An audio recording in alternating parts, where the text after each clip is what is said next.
Hello, Yu-Gi-Oh players, and welcome to the complete Shadow Specters review. I'm your host, the RJB0. So I am sorry that I did not get this up until this morning. I did say that it was going to be a daily thing, but I had a pretty long day today, including getting some Bujins, which are the subject of my review today. I'm going to be talking about the Bujins from Shadow Specters. Now, before I actually kind of went through the Bujins myself, I thought that these were all pretty terrible cards, except for a couple of them.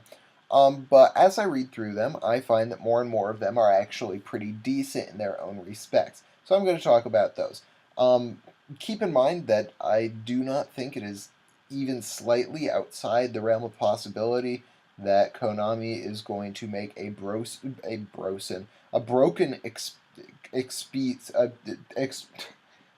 okay, getting my tongue straight now. It is not outside the realm of possibility that Konami will make a broken exclusive for this deck, seeing as they've been trying to push it pretty hard anyway.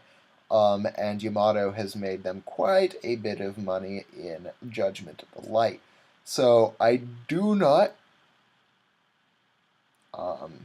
think that Konami is above making it exclusive for this deck. But until that comes out, we're just going to talk about the cards that are here and decide about the market based on those things. So one of the biggest problems I have run into in my thinking about investing in Yamato is I think that Yamato is likely to experience the Logia effect, which is where even though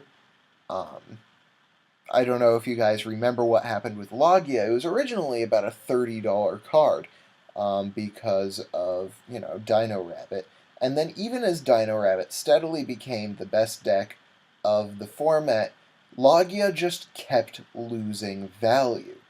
It went from 30 and eventually down to 20, and by the time that Order of Chaos came around, Logia was only down to about $15, even though Rabbit had clearly established itself as the best deck of the format, or the most highly used and commonly topping deck of the format. And I think that Yamato is going to experience a similar thing. Notice how Yamato was originally like $20, jumped up to $30, and has been steadily dropping ever since. I think that Yamato is in pretty extreme danger of experiencing the Logia effect, where it just gets so heavily into circulation that supply is high, and even though demand is decently high, there are a lot of decks around that can that demand can go toward other than Bujins, so the price will start to drop quite a bit. That being said, a lot of these cards could give it the hype it needs in order to jump back up to 30 or stick around at the 25 mark where it is right now. So why don't I go down the list and actually get to reviewing these cards so that we can decide how these cards are going to affect the market. So let's start with Cognate Xuechi. Why? Because it's the first tab that I have open right now.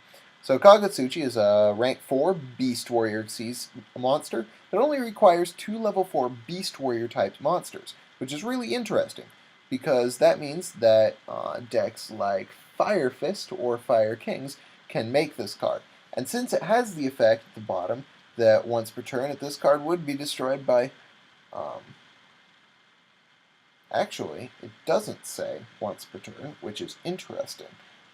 It just says, if a Beast Warrior or Bujin monster you control would be destroyed by battle or by card effect, you can detach one Xyz material from this card instead of destroying one of those monsters. So it acts kind of as a Maestro, which is pretty darn cool in and of itself, not to mention the fact that it has 2,500 attack points, which means it can basically run over many cards that we have available to us, which means that a Wolf Bark into a Bear may have a little extra value now that this card is around and can make some pretty hard power. It's late night right now. Anyway, so yes, this card is pretty decent in that it only requires Beast Warrior type monsters, and it has that ability, and it has 2,500 attack points. But it also has the nice ability that when it succeeds summon, you can send the top 5 cards from your deck to the graveyard, and it gains 100 attack for every Bujin sent to the graveyard to activate this effect. Now, the thing about this condition that makes it a little less viable for things like 4-axis Fire Fist and stuff like that is this effect is mandatory. So it's gotta do it. You do not have a choice. However, if you're using it in Bujins, it does have the added benefit of putting away 5 cards that could potentially be turtles or chillins or centipede. The fact that it requires 2 Beast Warrior type monsters makes it a little conditional for use, but it might be a nice one of for the deck since it does, add a pretty significant amount to your graveyard.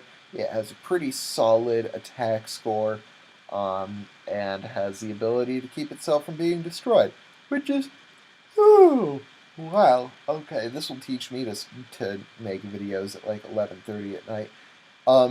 Yeah, which it would be a nice one of in your extra deck, but it's not going to break the markets. I can see this being like a $2 card, even if it is an Ultra in the TCG. Next card we have Regalia, the Mirror.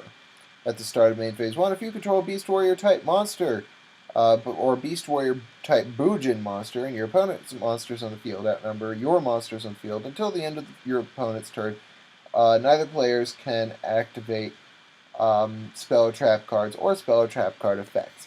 Now, normally, seeing a card that acts as a cold wave would make me extremely excited. However, there are a couple of problems I have with this card. First, the fact that it's made for a Bujin deck. The reason why Cold Wave was so broken was because it allowed players to make massive pushes without having to worry about Torrential, Warning, Mirror Force, etc.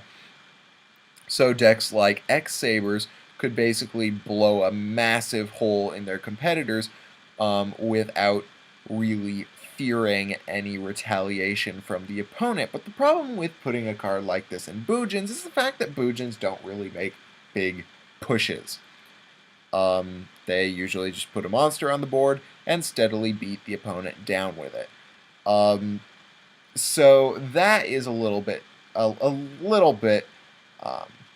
a damper on the card. However, what really makes it a problem is the fact that you have to have fewer monsters on your side of the field than your opponent has, which means that you're probably playing Bujins wrong. If your opponent has more monsters than you do, chances are you probably let something slip.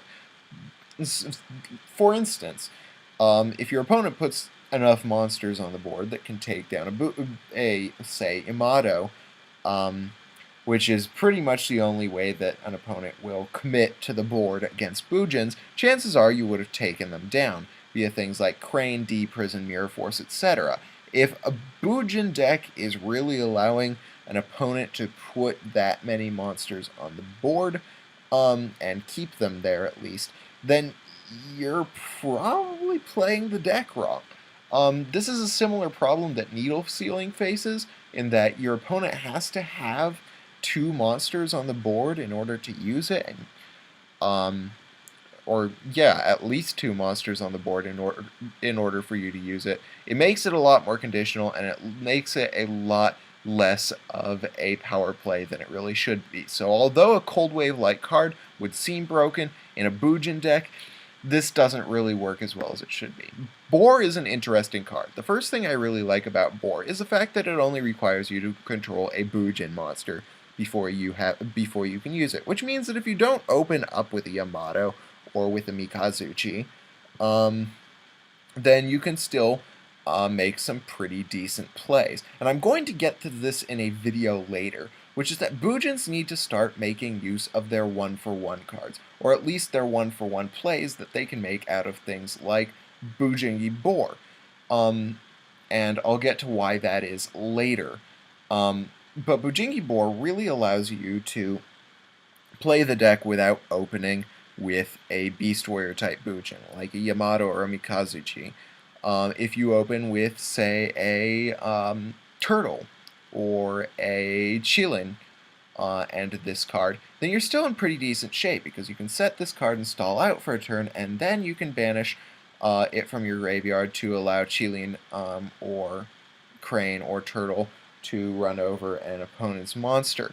And you can also speed up plays like this by using things, discard and draw cards like Dark World Dealings, or cards like Phoenix Wing Windblast, and stuff like that, to get this card in the grave and to make some easy ways of attacking over opponents' monsters with cards that aren't necessarily those Beast Warrior type Bujin monsters. So Boar is actually a pretty interesting card, and I think that I would run at least one of it in a deck just to be able to get those plays started.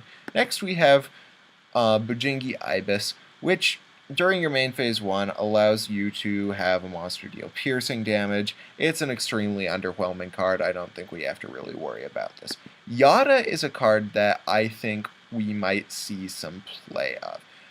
It basically is a miniature magic cylinder in the form of a hand trap, which could potentially be extremely good.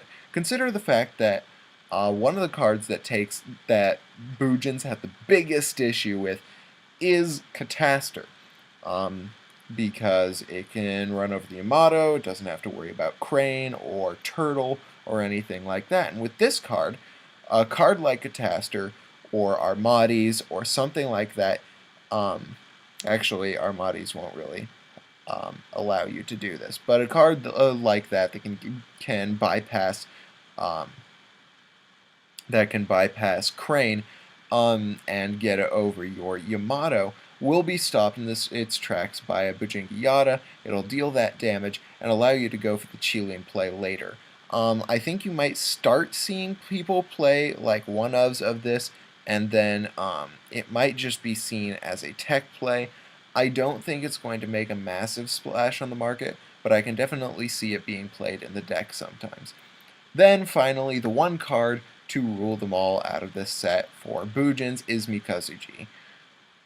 It is basically your second Yamato. It's got 1900 attack as opposed to Yamato's 1800, which makes it a little more powerful. It puts it at 2000 under tanky, which is really nice. And this card is just a really effective replacement for a Yamato if your Yamato goes south quickly. So its ability is when a Beast Warrior type Bujin monster you control is destroyed either by battle or by card effect and sent to the graveyard, you can special summon this card from your hand. Once per turn during the end phase, if a Bujin monster was previously sent from your hand to your graveyard this turn while you controlled this face-up card, you can add one Bujin spell or trap card from your deck to your hand. You can only control one Bujin Mikazuchi. Now this card actually makes Yata have a little more potential than before, because now if you use your Yata, it isn't just a minus. In fact, it becomes a 1-for-1 that literally replaces Yamato from your grave. You can even replace your Yata with the Bujin Regalia sword that you get.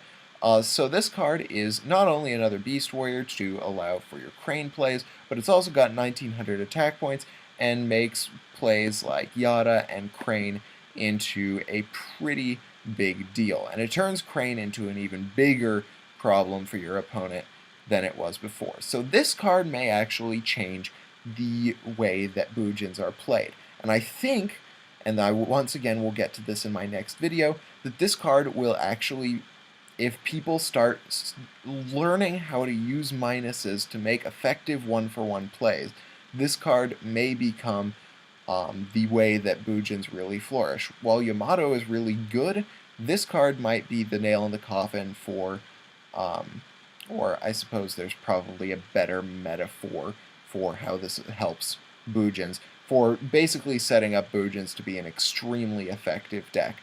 And this card, with some other cards, can make Vanity's Emptiness even more effective for the deck. So that's my response to the Bujins coming out of Shadow Specters. I definitely think that you can see your Yamatos staying at 25, especially if we get that exclusive out, but I will talk later in another video about the thing that Bujins really need to do in order to make them a seriously competitive deck.